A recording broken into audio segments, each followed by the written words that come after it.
তোমরা তো জানো যে প্রত্যেক দিনই আমাদের একটা লং ভিডিও দিতে হয়, কিন্তু প্রত্যেক দিন কী লং ভিডিও দেবো সেটা নিয়ে অনেক চিন্তা ভাবনা করি। কি করব প্রতিদিনে দেখো, আমরা খুব সাধারণ মানুষ, আর আমি তো সকালবেলা যে তাড়াহুড়োতে রান্না করি তাতে কিন্তু অনেক রকম পদ রান্না করতে পারি না যে সেটা তোমাদের সামনে দেখাবো।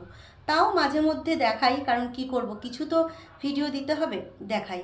আর তারপরে আজ কদিন যাবৎ দেখছি একদম ভিউ নেই, কি করব কিচ্ছু বুঝে উঠতে পারি না।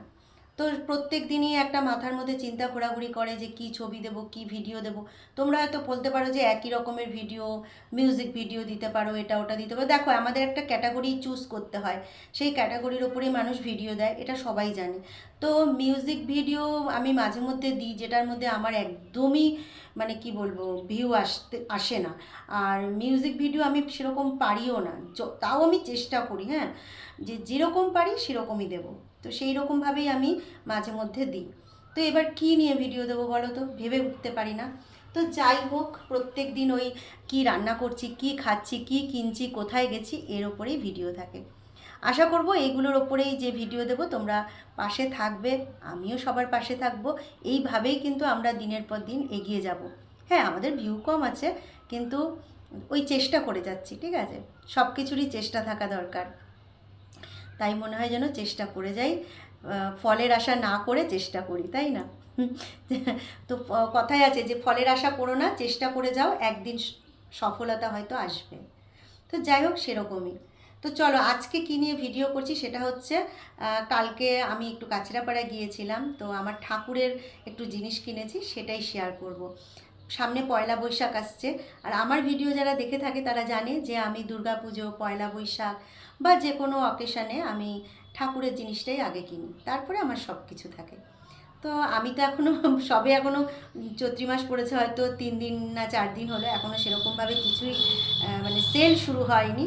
তো যাই হোক, আমি কালকে গিয়েছিলাম আমার কিছু কাজে, তো আমি ভাবলাম যে ঠাকুরের জিনিসটাই কিনি। তা ঠাকুরের জন্য কি আর কিনবো, আমার ঘরে তো মা লক্ষ্মী আছেন, ত্রিনাথ ঠাকুর আছেন, ভোলে বাবা আছেন, তারপরে গণপতি বাপ্পা আছে, এনারাই রয়েছেন। তো মা লক্ষ্মীকেই আমি শাড়ি পরাই, তো মা লক্ষ্মীর জন্য একটা শাড়ি কিনেছি, তো সেই শাড়িটাই আমি দেখাচ্ছি, ঠিক আছে। এই হচ্ছে আমার মা লক্ষ্মীর শাড়ি, এই যে দেখা কি যাচ্ছে, কালারটা হচ্ছে কমলা কালার, কমলার মধ্যে সাদা। এই ডিজাইনটা আমি আগে কখনো ঠাকুরকে পরাইনি, তাই জন্য আমি এইটাই কিনলাম। এই যে দেখো, এই যে। আর এই যে ভেতরে একটা জিনিস আছে, এটা কি সেটা দেখাচ্ছি, দাঁড়াও। সেইটা হচ্ছে উনি একটা প্যাকেটের মধ্যেই দিয়ে দিয়েছেন, বলছেন যে আবার আলাদা আলাদা প্যাকেট করব, একটার মধ্যেই দিই। তা আমি বললাম ঠিক আছে, তাই দাও। তো এই শাড়িটা দেখো, এই এখন কি দাম বেড়েছে, এই শাড়িটা নিয়েছে হচ্ছে 65 টাকা। এই শাড়িটার দাম 65 টাকা। আর এই দেখো, এই যে ঠাকুরের চুড়ি কিনেছি, এই যে হচ্ছে পাথর দেওয়া লাল রঙের, ম্যাচ হয়নি কিন্তু ওই আর কি, আর বাকিটা হচ্ছে সাদা।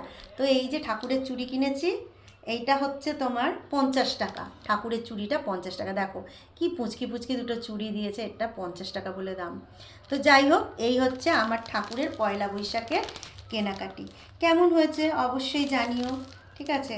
আর দেখো, আমরা তো প্রত্যেক দিন যেরকমভাবে পারি সেরকমভাবে ভিডিও দিই, আশা করি তোমরা পাশে থাকবে, ঠিক আছে। তো চলো, টাটা।